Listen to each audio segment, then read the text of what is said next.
માના ઉદરમાં હતા અને એ વખતે કહેવાય કે મહાભારતની અંદર કથા બતાવી છે કે અશ્વસ્થામાએ એ બ્રહ્માસ્ત્ર છોડી દીધું અને ત્યારે ઉત્તરાએ આવી ભગવાનને પ્રાર્થના કરી કે હે પરમાત્મા પાહી પાહી મહાયોગી, હે પરમાત્મા તમે મારા બાળકની રક્ષા કરો, મારા બાળકની રક્ષા કરો. અને એ નારાયણે પરીક્ષિતની રક્ષા કરી. એ ઉત્તરાએ ભગવતીની ભગવાનનું આરાધન કર્યું. કહેવાનો મતલબ પરીક્ષિત રાજા પણ પરમ ભગવાનના ભક્ત હતા. એક પિતૃની કૃપા માટે થઈ આજે પુરી સાહેબના વિચારો માં ભગવતીની કૃપા પ્રાપ્ત થઈને વિચાર આવ્યો કે આપણે ચૈત્ર મહિનાની અંદર ભગવતીનું આરાધન કરીએ. ઔદર્ય વંશ પુણ્યના, વંશનું કઈક પુણ્ય હોય, 7 પેઢીનું કઈક પુણ્ય હોય ને ત્યારે આ કથામાં તમે આવી શકો. કઈક પુણ્ય હોય ત્યારે જપ તપ વ્રત થાય. સામાન્ય સરળ ભાષામાં તમને સમજાવો. તમે ગાડી લઈને જતા હોય અને સામેથી એકદમ ગાડી આવે અને એ ગાડી આવે ને એકદમ એવો ટન લાગે ને તમે બચી જાઓ અને તરત જ હાશ થશે અને તરત અંદરથી શબ્દ નીકળશે, 7 ભવનું પુણ્ય કંઈક આડું આવ્યું. એ 7 ભવના પુણ્યને આધારે આપણે બચી ગયા. તો કથામાં પણ 7 પેઢીનું કંઈક પુણ્ય છે. એ 7 પેઢીના પુણ્યને આધારે આપણે કથા કરી રહ્યા છીએ. અને ચોથી વસ્તુ બતાવી કે ગુરુ કૃપા જ કેવલ. બધું જ હોય પણ ગુરુની કૃપા ના હોય, અને ગુરુની કૃપા ના હોય તો કશું થઈ શકતું નથી. ગુરુ ગોવિંદ દોનો ખડે કિસકો લાગો પાય, બલિહારી ગુરુદેવ કી ગોવિંદ દિયો દીકરી. ગુરુની અનન્ય કૃપા આપણા ઉપર પ્રાપ્ત થઈ છે ત્યારે તો આપણને જ્ઞાન તો દરેકમાં હતું જ, પણ એ જ્ઞાન એ જાગૃત થયું. મારા વાસુદેવજી ઘણી વખત કહે કે 1 અને 5 ને 15 કહેવાય, પણ 5 અને 1 ને 15 ન કહેવાય. કહેવાય બે આંકડા સરખા છે, 5 છે, 1 છે, 1 છે, 5 છે, છતાં પણ 1 ને 5, 1 ને 15 કહેવાય, 1 ને 51 કહેવાય. આ જ્ઞાન ગુરુએ આપ્યું. અને પુરી સાહેબ પણ સતત એ વાતચીત કહેતા કે એટલા બધા વિદ્યાર્થીઓ એમના જોડેથી તૈયાર થયા હતા. ચેનપુર ગામના કે કારી ગામના એટલા બધા વિદ્યાર્થીઓ બધાને 2 પેઢીને ભણાયા ને, 3 પેઢી 2 પેઢીને જેને ભણાવ્યા છે. આ જ્ઞાન આપવું એ પણ એક ગુરુવે નમઃ, પરમ ગુરુવે નમઃ, પરાપર ગુરુવે નમઃ. ગુરુ અને એના પણ ગુરુની કૃપા હોય ને ત્યારે જ્ઞાન પીરસી શકાય.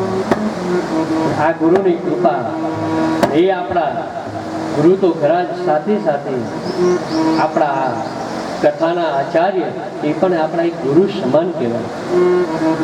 અને કથાના આચાર્ય શાસ્ત્રી શ્રી ચંદ્રકાંતભાઈ એ આપણા કથાના આચાર્ય છે, એ ગુરુવર્ય છે.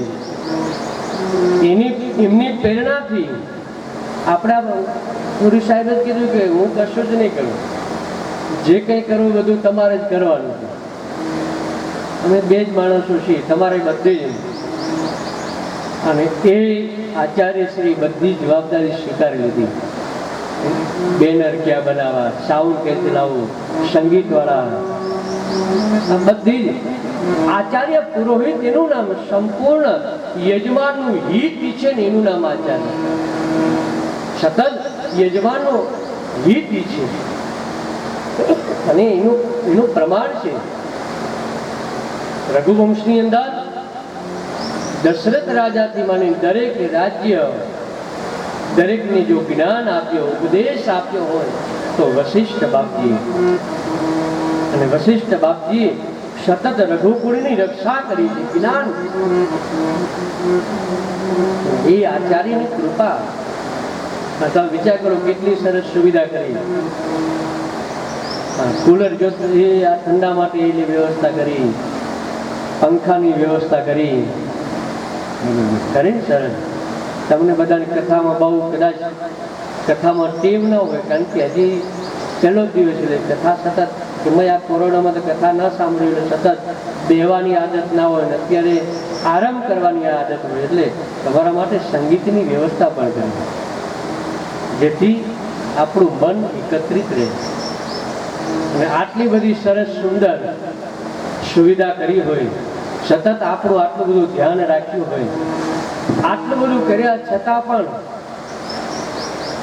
સોસાયટીમાં કેટલા બધા રહે, ઘણા બધા રહે છે કે આટલા જણા નહીં રહેતા હોય, ઘણા બધા રહે છે ને.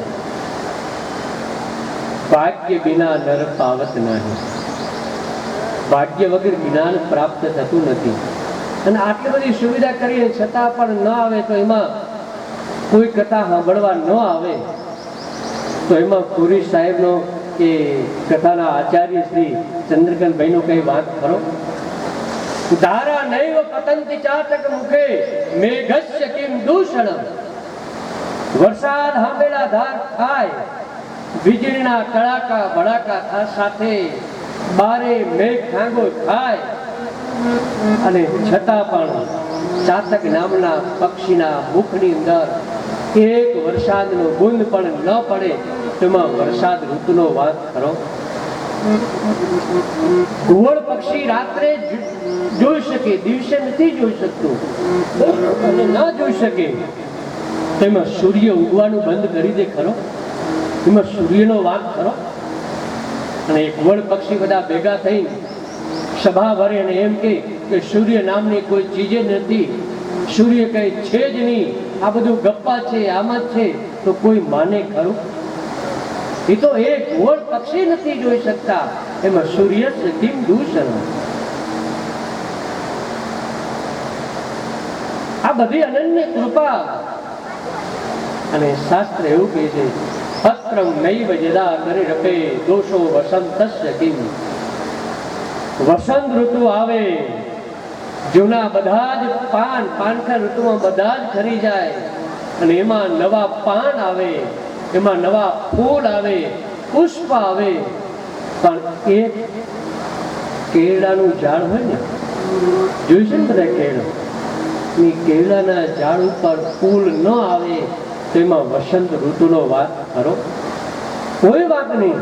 એ તો ઋતુ પ્રમાણે, ઋતુ દરેકને ખિલાહાટ, આમ મંદ સુમંદ, આમ લીલી બધા ઝાડ ઉપર લીલું વાતાવરણ બની જાય, અને છતાં પણ એના ઉપર ફૂલ ન આવે, તેમાં એ વસંત ઋતુનો વાત નથી. એમાં આટલી બધી સુવિધા કરી હોય અને છતાં પણ કથામાં કોઈ ન વાત નથી. અને એમાં દુલાભાઈ કાગ કહે, એ જી અમે નિસરણી બનીને દુનિયા મનો ભાવે ચડનારા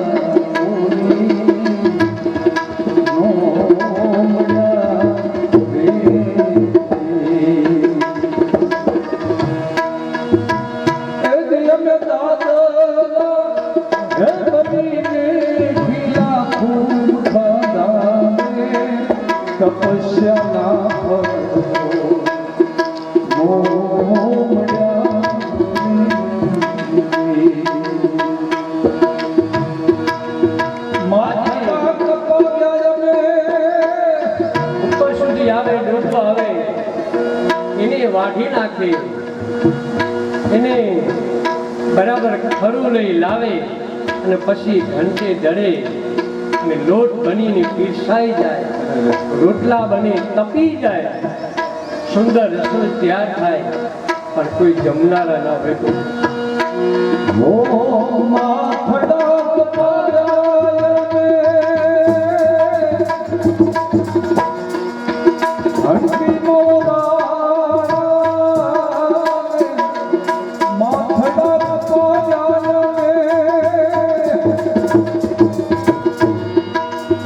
ધરતીમાં વગાડે હેતી અમે ચૂંડે હે કરીને પછી વિરસાવે જમના ભૂમિ નો મળ્યા અમે નિસરી એ બની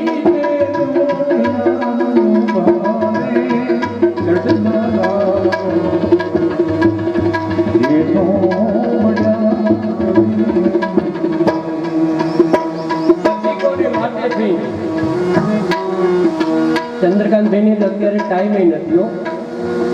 કાલે સાંજે અમે આવ્યા ત્યારે રાજસ્થાનના નામ ભૂલી ગયું એમનું. એ કે અત્યારે તમારે અમારા જોડે શિહોરી આવવું પડશે. 2 દિવસો સતત નવરાત્રિ મા ભગવતીના પરમ ભક્ત છે, આપ બધા જાણો છો. સતત કે નહીં તમારે આવવું જ પડશે. પાંચમ છઠ્ઠને દિવસે બહાર જવાનું, આઠમનો છતાં પણ બધું છોડી દઈ અને આજે સતત અહીંયા તમારી વ્યવસ્થામાં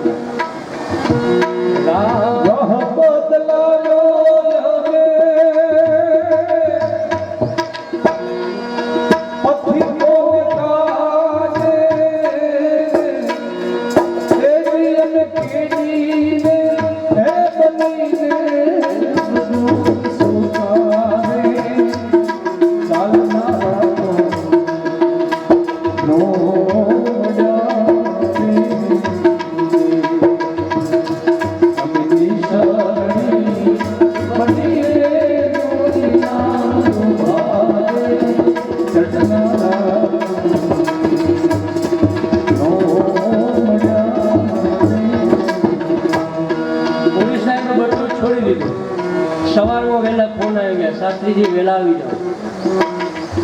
સતત ઘર કામનું બધું કામકાજ છોડી દઈ, વ્યવહાર બધા છોડી દઈ, એક જ ભાવ એમને કે આ ચૈત્ર મહિનાની અંદર કદાચ બધાય ઘરે નવારના મંત્ર જપ કરી શકે કે નહીં, જય અંબે ના જપ કરી શકે કે ન કરી શકે, યજ્ઞ નવચંડી યજ્ઞ કરી શકે કે ન કરી શકે, દેવી યજ્ઞ કરી શકે કે ન કરી શકે. કદાચ આ અમારી સોસાયટીના માણસો કદાચ ચાલતા ચાલતા પાવાગઢ જઈ શકે કે ન જઈ શકે, ચોટીલા જઈ શકે. કદાચ શરીર સશક્ત નથી, બહુ જ ગરમી છે, કદાચ મા ભગવતીના દર્શન કરવા ન જઈ શકે. તો એક કામ કરીએ કે આપણે જઈએ દેવી ભાગવત, કદાચ આપણે પાવાગઢ ન જવું પડે, આપણે ચોટીલા ન જવું પડે, આપણે માતાના મઢ ન જવું પડે, આપણે રવ રવેચી મોમાઈ ધામ મોરા ધામ ન જવું પડે, પણ આપણે જ એવી ભક્તિ કરીએ, એવી આપણે એક હાકલ કરીએ કે હે જગદંબા, હે પરાશક્તિ, આપ અહીંયા આવીને બિરાજમાન થાય. અને મા ભગવતી અહીંયા આરાધન આવીને બિરાજમાન થાય. અને મા ભગવતીની આપણે ભક્તિ આટલું બધું સરસ આયોજન બધું કર્યું હોય, આ કથામાં કેટલું શું વપરાશે, કેટલા રૂપિયા વપરાશે, કેટલા ફૂલ લાવવા પડશે, શું કરવું પડશે, બધું જ છોડી દીધું. એક જ કેવલ બસ જય અંબે, જય કાલી, જય કાલીનું સતત સ્મરણ. માતે ઓઢી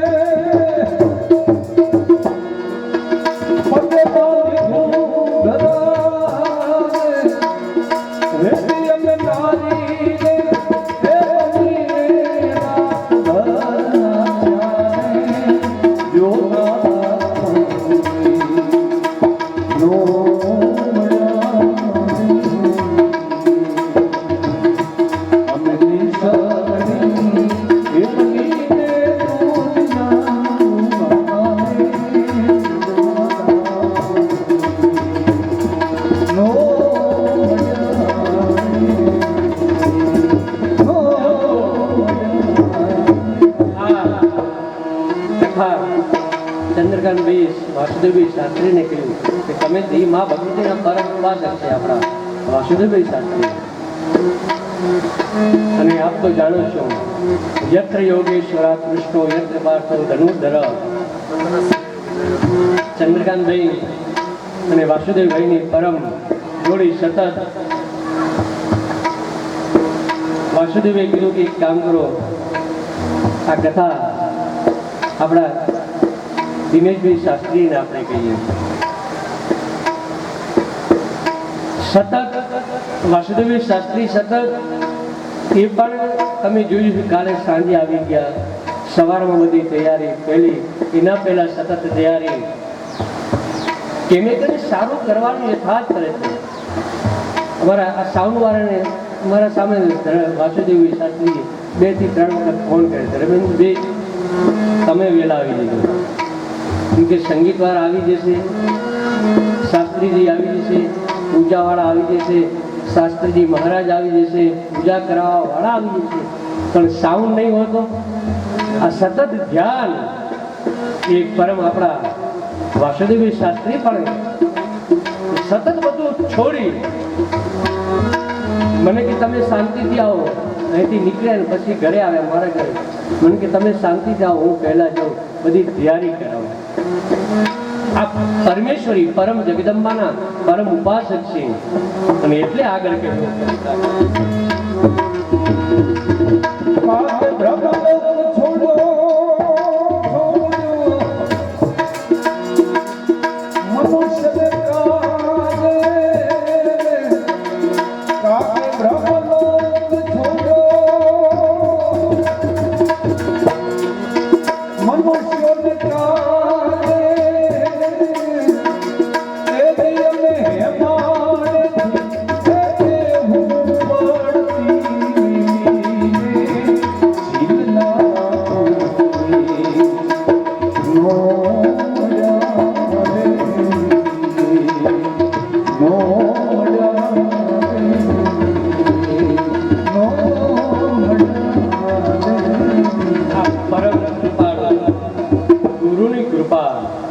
માતા પિતાના આશીર્વાદ, વડીલોના આશીર્વાદ હોય ને ત્યારે આ સત્સંગ થઈ શકે.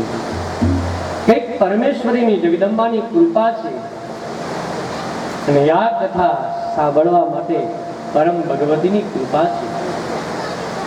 નહીતર આ અવસરની અંદર આવા ચૈત્ર વિનાયકને તાપની અંદર કથા શ્રવણ કરવી.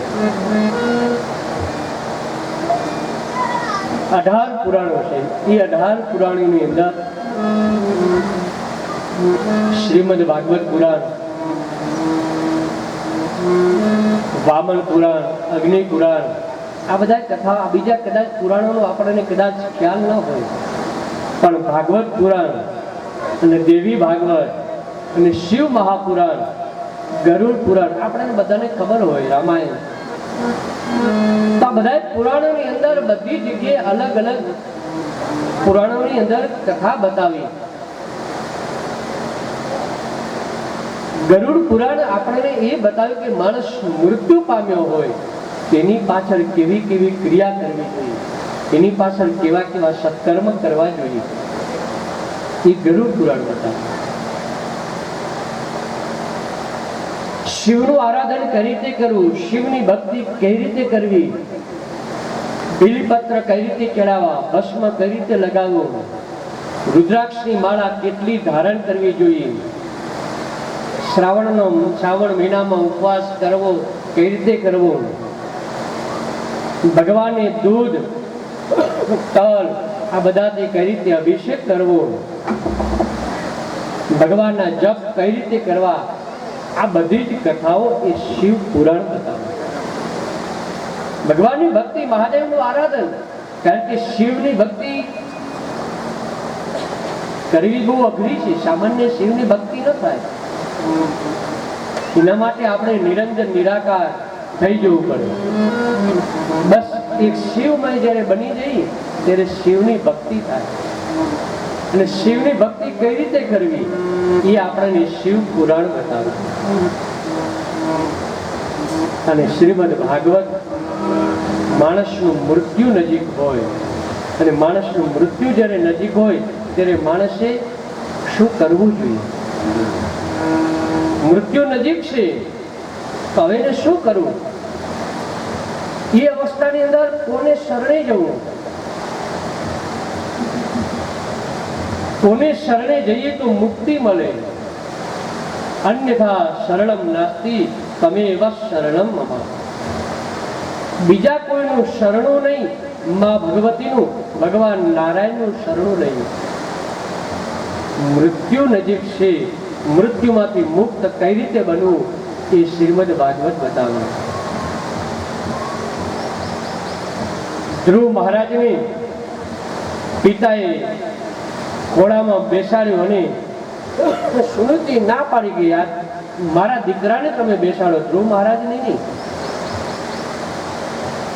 અને એની માએ કીધું કે તારે પિતાના ખોળે બેસવું હોય ને એના માટે પેલા મારા કુખે જન્મ ધારણ કરવો પડે અને એના માટે તારે આરાધન કરવું પડે. અને એ ધ્રુવ મહારાજ ભગવાનનું આરાધન કરવા માટે ગંગા કિનારે નીકળી ગયા.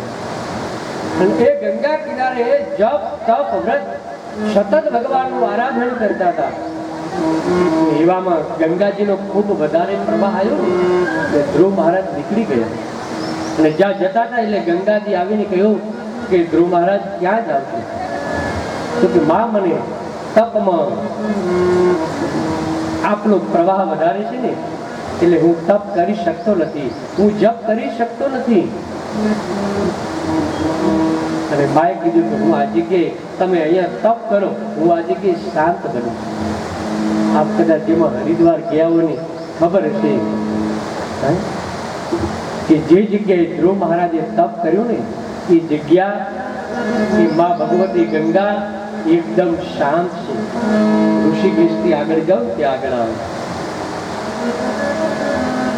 હમણાં જ જઈને આવ્યો. મારે 30 તારીખે કથા પૂરી થઈ. 30 તારીખે અમારે 22 તારીખથી હરિદ્વારમાં કથા હતી ઉપતવાળા રોડ ઉપર. ત્યાંથી 30 તારીખે કથા કરી નાખી.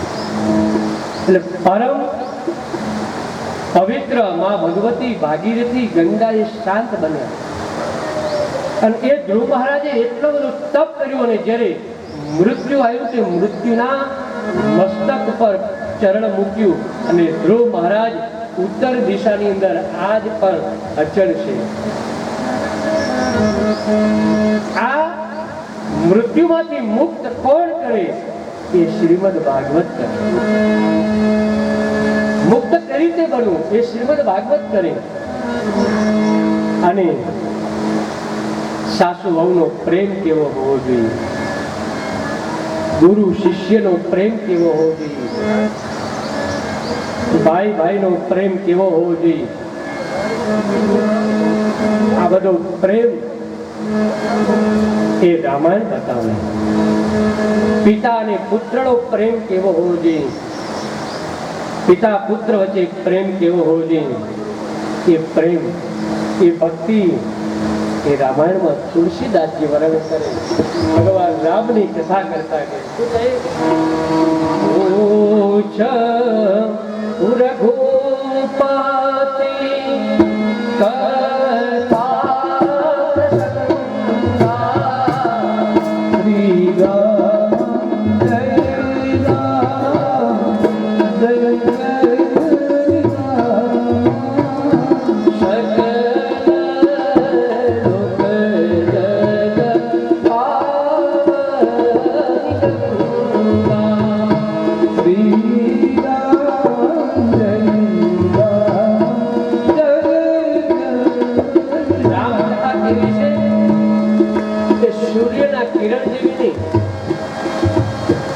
સૂર્ય કેટલો તાપ આવે આપે છે આપણને અત્યારે ખબર છે. તાપમાં 1 મિનિટ આપણે ઉભા ના રહી શકીએ. પણ ચંદ્રના કિરણ એવી કથા છે. રામ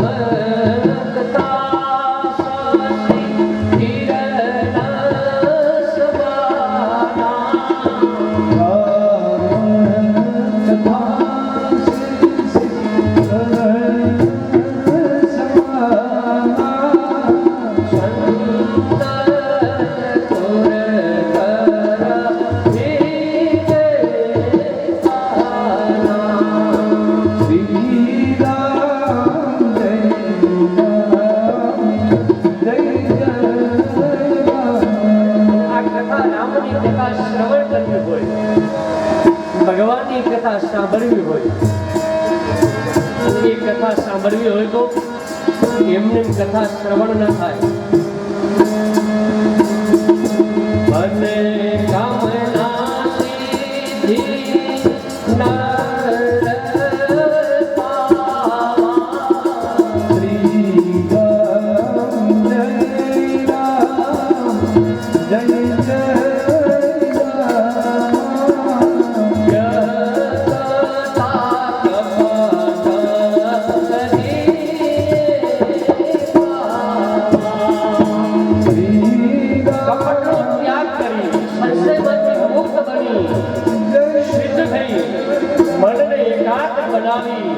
મનને સ્થિર કરી કેવલ પરમાત્માનું ચિંતન કરી અને એ પરમાત્માનું ચિંતન કરતા કરતા કથા શ્રવણ કરી.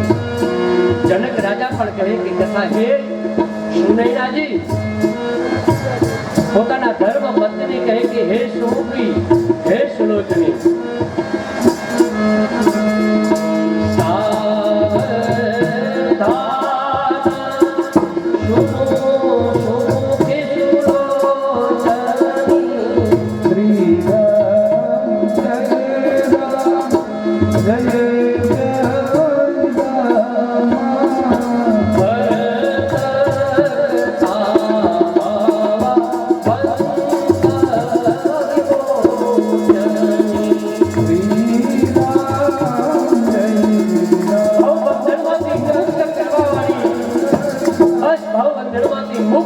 સતત ભગવાનનું નામ, સતત રામ રામનું સ્મરણ કરીએ, એ કથા શ્રવણ કરીએ અને કથા શ્રવણ કરતા કરતા એક આનંદ થાય.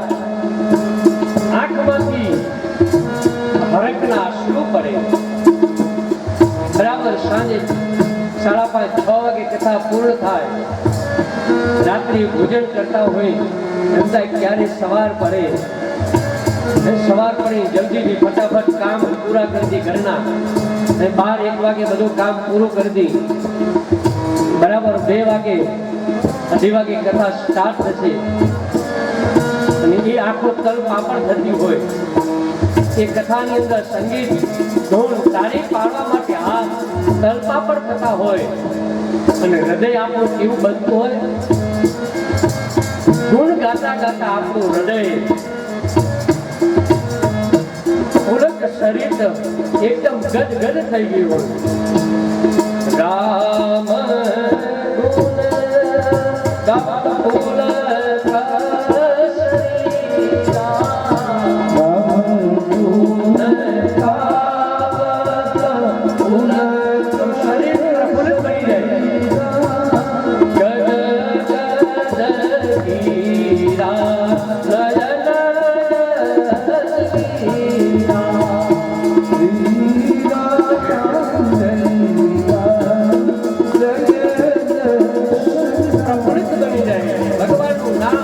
કથા સાંભળતા સાંભળતા મન પ્રફુલ્લિત બને. ભગવાનનું ગુણાનું વાદન એમ થાય કે હજી કથા સાંભળતા જ રહીએ, હજી કથા શ્રાવણ. અને આમે તમે આપણે કેટલી વખત રામાયણ સાંભળી, કેટલી વખત દેવી ભાગવત સાંભળ્યું, કેટલી વખત ભાગવત સાંભળ્યું, તો છતાં એમ થાય કે હજી કથા સાંભળી. અરે એટલે નહીં, ઘરે આપણે ટીવી ચાલુ કરીએ ને 8 થી 10 ચેનલો કથાની ચાલતી. આ કથાકાર નથી ગમતા, ચેનલ બદલી બીજી કથા સાંભળી.